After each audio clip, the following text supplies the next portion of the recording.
Els alumnes que participen del programa Som Coders desenvolupen sobretot la competència digital i el pensament computacional, així com altres habilitats com ara ser creatius, ser més resolutius, tindre més autonomia i confiança en ells mateixos.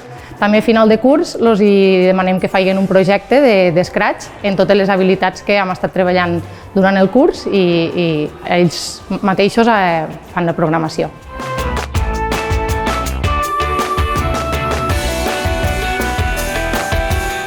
Especialment ens agrada el joc de saltar. Consisteix en un personatge que nosaltres hem triat que té que saltar un altre personatge que nosaltres hem triat. Aprenem a moure personatges i creem jocs. Per exemple, hem de saltar. Fem programar els personatges perquè salten i tot això i després per crear els nostres propis jocs. És molt divertit, creatiu i ens agrada molt. Una proposta que només aportava beneficis per a potenciar la competència digital i erradicar aquesta bretxa digital que tenim. Vam estar valorant quina edat era la més adequada per a poder dur a terme aquesta activitat i la vam portar a 5è de primària. I ens quedem en la valoració que estan fent els alumnes, unes professionals molt ben preparades, molt properes a ells i alumnes molt motivats i amb ganes de crear el seu propi joc.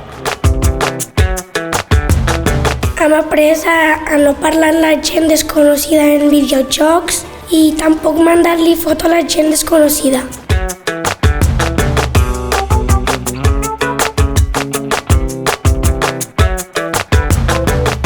Fer que els personatges se moguin per a baix, crear jocs o crear músiques, que hi ha molts de projectes allí.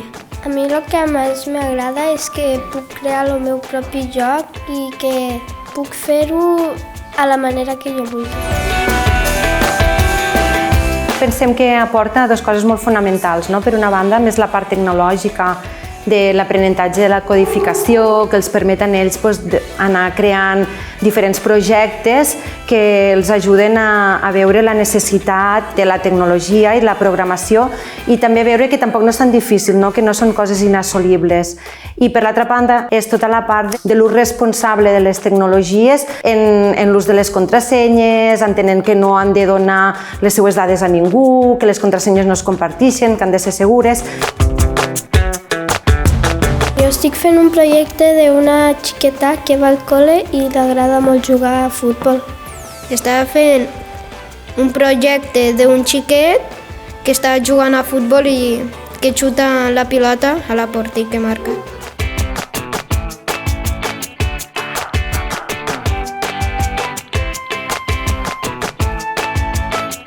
Des del Consell Comarcal del Baix Ebre impulsem aquest projecte, que és un projecte que no deixa ningú enrere, tothom pot accedir, independentment del seu origen i de la seva situació, i en aquest sentit toca treballar conjuntament tant administració pública com els serveis educatius i també, molt important, les famílies per dotar d'eines als més joves perquè facin un ús segur i responsable de les noves tecnologies i de les xarxes socials.